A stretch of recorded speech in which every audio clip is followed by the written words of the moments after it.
Lando Norris, thank you so much for joining us today. No, thanks for having me. Pleasure. Of course. So the Bahrain test is over. Your car and your onboards looked really impressive, and the U.S. betting odds put you as the favorite. How does it feel to be the favorite to win the F1 World Championship? It sounds good when you say it, so I'll start with that. It feels good. After last season, I guess that's the expectation from everyone. But it's a new year, so we're going in with our hopes high. We set our own high expectations, and the preseason test in Bahrain was positive. So we don't know. I think we're on a good track. We're feeling good. We're feeling confident. But competition is tough, so we kind of have to wait until Australia to see where we're going to stack up. But knowing that everyone thinks that we're going to be at the top and that's what they're betting on makes me happy. I've talked to some other teams who say your long run pace looked particularly formidable. Will that be your main weapon to fight for this title? I hope so. I think there are different reasons for it. The conditions were changing a lot, and we definitely had a positive long run pace, and that's been one of our biggest strengths over the last year and a half. So we're definitely hoping to continue that this season because that's where the points are in the race. So that's a good thing for us. But there's no point guessing too much after just a test. We don't know what fuel loads other people are at. You don't know how much performance they're all showing. And at times we save more, and at times we maybe show more. So we have our expectations. We know it's strong, but it's impossible to say where we're going to stack up against our main competition. And watching your onboards in Bahrain, I saw some signs of oversteer on your car. Do you see that as a problem that needs fixing, or is that a strength you can utilize in terms of turning that sharp front end to your advantage? A bit of both. A bit of both. I mean, we're still being quick, so it's just as drivers we're always complaining of something. We always want to improve in every area, whether it's the rear of the car or the front of the car or the whole thing. We're always exploring the limits, and at the minute, our biggest and most clear limitation has been the rear of the car.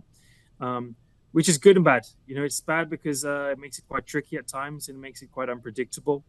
And that's my job to try and get on top of it. But it's also a place that we can just solely focus as a team on the car and the developments into the future. They can really just try and focus on that one area. So pros and cons of it, positives and negatives. But of course, we'll try and make the most of what we got. And Lando, let me cast your mind back to last season. McLaren made huge strides. You had a breakthrough year yourself. 4 wins, 8 pole positions, runner-up in the championship. What are the biggest lessons you learned from that 2024 year? I learned a lot of lessons. I think the main ones are just the belief in myself that I'm able to go up against the best, and I can win against the best, and that's a good sign for me. It gives me good confidence to come into this year knowing that. But many things. I learned many things along the way. We had a lot of races that we probably let slip a little bit, and those are the races you learn more than the ones that you win. So learning from those experiences, learning from the hard times, whether it was Silverstone in my home race that we probably should have won and we didn't. We want to make amends for those kind of races that we had last season. So plenty of things from both a team aspect and also from a personal side, like you said. Things that I learned from a racing side, things I learned from a performance side on how I can drive quicker. And hopefully this year we can put it all together. What were your personal highs and lows of the 2024 season? Tough one. I mean, the highs are obvious for me. My first win in Formula One, that's just a big accomplishment. That's what you dream of when you're a kid, when you're younger. You always dream of winning your first race in Formula One and what it feels like. So I got to experience that, and that was pretty amazing. Something I remember forever. But plenty of downsides, like the one I just mentioned. Losing out in Silverstone, it's my home race. It's our home race as a team. It's a place you really, really want to win. So that's probably the place I want to win the most this season and try and make amends for that. Yeah, also just I made mistakes. I made my share of mistakes, like everyone does, and you try and learn from them and never let them happen again. But I made a couple last year, which, as in hindsight, I would probably look back on and try to alter and change. But I cannot. So it's more just understanding why I made those decisions, How can I improve on them for this season, and how can I make sure they don't happen again? You had plenty of great wheel-to-wheel battles with Max Verstappen last year. What is his biggest weakness, biggest vulnerability that you can exploit this year to your advantage? He doesn't really have many, he doesn't really have any. So he's one of the best drivers ever in Formula One. He's designed for Formula One a lot more than I am. And he's a challenge. He's a challenge to go up against and a challenge to beat. But I don't expect to just race against him. I expect to race against a lot of the other guys this season. I think it's going to be a closer battle, like we saw at the end of last year, rather than at the beginning when he was dominating. I think we're going to see all top 4 teams fighting for wins this season. So last year was a good learning year for me, because I went up against Max, and I think Max is probably the hardest guy to go up against. So I learned the tough way, and excited to see what I can do this year against the rest of them too. Both personally and McLaren as a team, how do you beat someone like Max Verstappen, given that, as you said, he doesn't really have clear vulnerabilities? I mean, there's different ways, but I just keep doing the work that we're doing. I think I made my mistakes last year, but I also beat him in certain races. I think if I was able to go and rewind and have another attempt at several of those chances, the outcome would be different. So it's always going to be tough. There's no easy answer, because it's not an easy challenge. So it's impossible to say exactly this and exactly that, but just keep putting up the fight that we've been doing. But at the same time, not just focusing on him.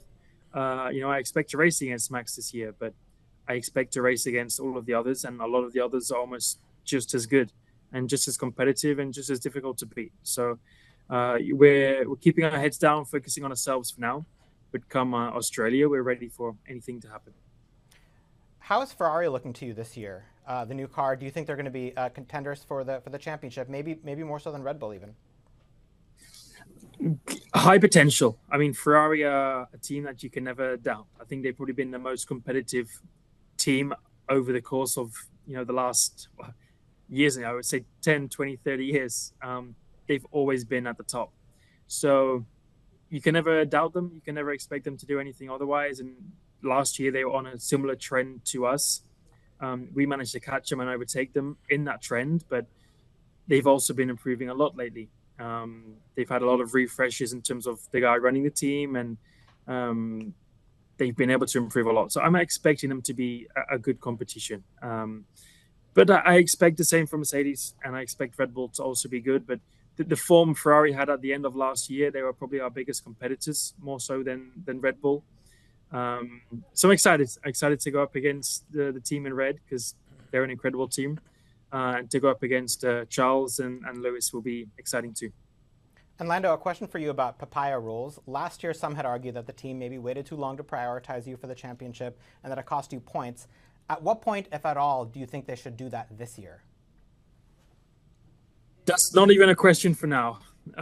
This is, these decisions come way, way later in the season. Oscar is a very competitive driver. We both are. We both want to beat each other, but we both want to work together and help our team. We're hired by the team to make them do well. As soon as you start looking at it personally and from a selfish point of view, that's when things start to go wrong. So that's not our outlook. We're working together well. We have been over the course of the winter. We will continue to do over the first months of racing. And then you see how things pan out over the course of a season. But at the minute, it's just full steam ahead. We'll both be giving it everything we got. We'll be racing each other. We'll be competing against each other.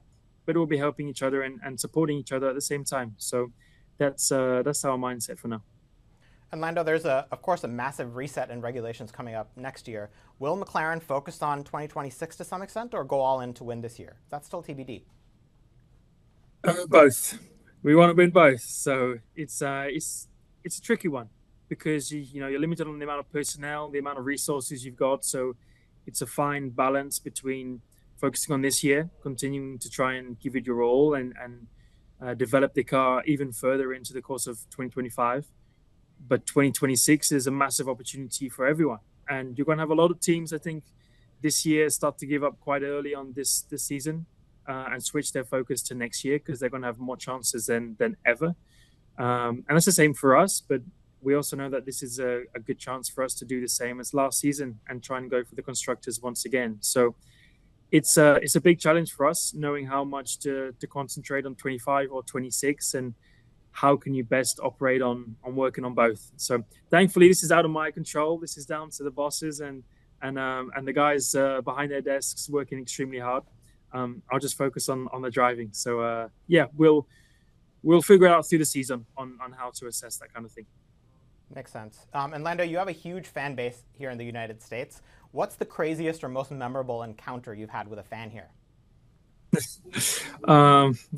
I've had a lot. I mean, the fans in the US are pretty crazy, in a good way. You know, they're exciting, they're loud, they've got energy, and that's what you want from any crowd and any fan base. So, you know, Austin is probably one of my favorite races of the season. Because of the fans, you know, without the fans, no race is that fun, honestly. So the fans make it so much cooler. And Austin has one of the best crowds. It's a cool place to go and race. It's one of the best tracks of the season. But I don't know. I can't think of one thing, but there's just always something in Austin. And for me, Austin, I prefer over Miami and Vegas. But there's always stuff that happens in that Austin that you remember for a long time. So I'm excited to get back there this year. What's your favorite thing about racing the U.S. and maybe least favorite thing about racing here? Favorite? I mean, it's just, I mean, the fans are great. You know, they're three very different places between Miami, Austin, and Vegas. Three very different experiences of place. But it's just always a fun time. You know, there's always full crowds. There's always a great atmosphere. That makes it a lot more enjoyable for us, even though we're focusing on the driving and the races.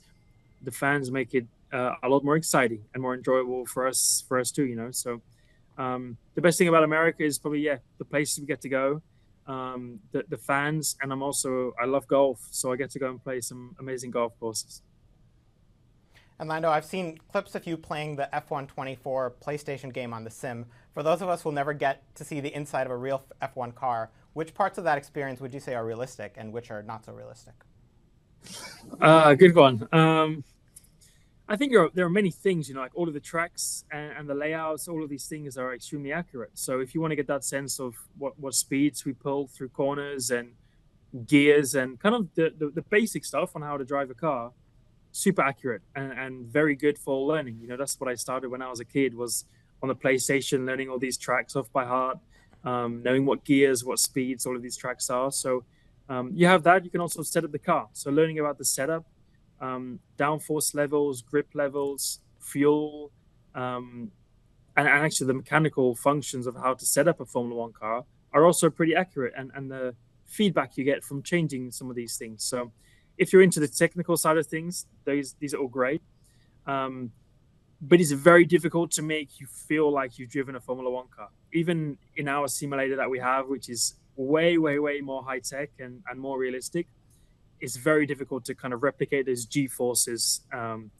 Fear is one of the biggest things. Fear of crashing and not wanting to damage the car, those kind of things. On all computers, you can just press escape and reset, and it's a very lovely thing to have, you know. So I think if you want to understand how the car works and how that affects the car, you can learn that on the game, and that's a pretty cool asset to have. And Lando, when you won the Abu Dhabi Grand Prix at the end of last year, you famously said on the radio that 2025 will be my year. All things considered, with the test and everything you've seen so far, how confident do you feel about that now? I mean, I'm confident. I'm relaxed. I'm focused on doing my job, but it's a long season. So it honestly doesn't matter how I feel now. I feel good. I feel ready to get going. But even, you know, whether we have an amazing start or a bad start, that doesn't set up the season. As we proved last year, we can come from a long way back. I think we're over 100 points deficit to the title leaders at some points of the season. So we want to start off on the right foot, and I'm confident we can do that. So my confidence is high for that. But it's too difficult to say anything more accurately apart from that. So we just need to keep our heads down, keep progressing over the season, because when you're not progressing. You're going backwards in Formula One, so you have to keep working hard continuously, and that's our goal for this year. Great. And a few quick ones here to close this out. Which race would you rather win, Silverstone or Monaco? Tough one. I would love to win Monaco, but Silverstone is going to have to take it.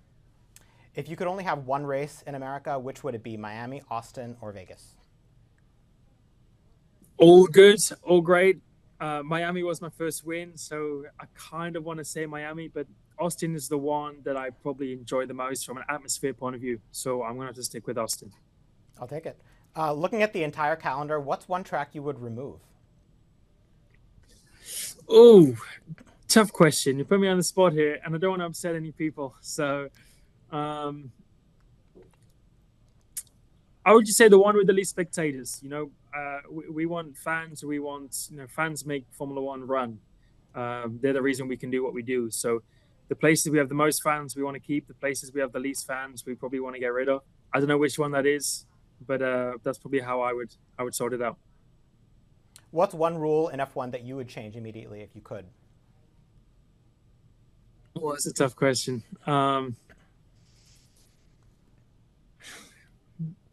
Tough.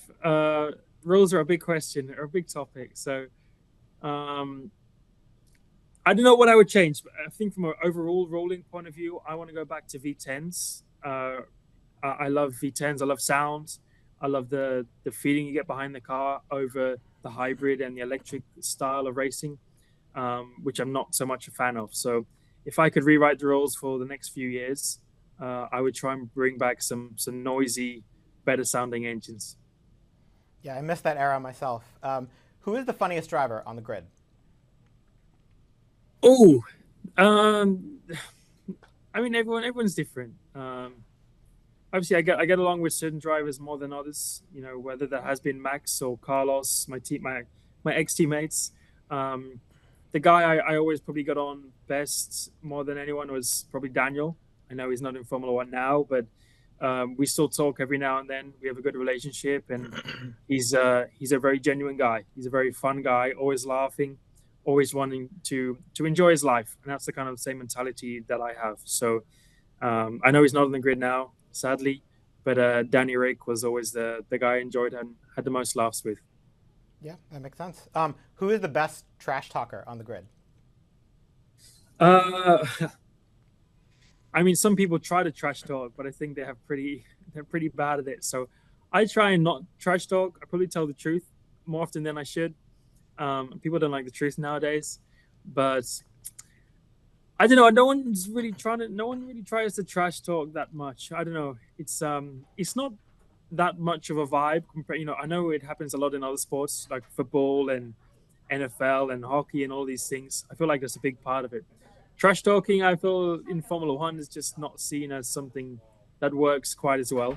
But yeah, I don't know. There was a couple of drivers at the end of last season who were trying to trash talk, but I don't know how well it was coming across. We obviously have a lot of rookies on the grid this year. Who do you predict will be Rookie of the Year, if you had to guess?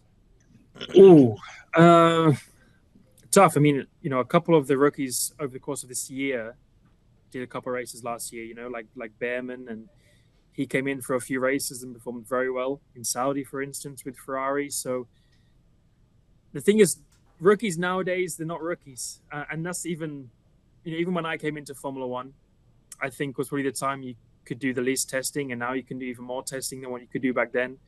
10, 20 years ago, you could basically do unlimited amount of days. So it kind of changes. The thing is, no rookies are proper rookies nowadays, but they're extremely talented. The drivers now are more talented, I think, than ever before. The grid is more developed than ever before.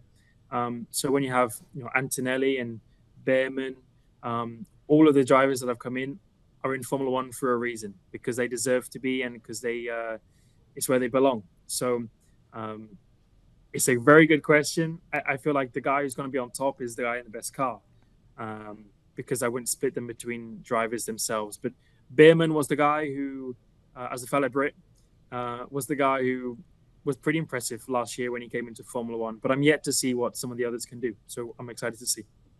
Yeah, we will find out. If you had to bet Who do you think will win a title first in red, Lewis or Charles?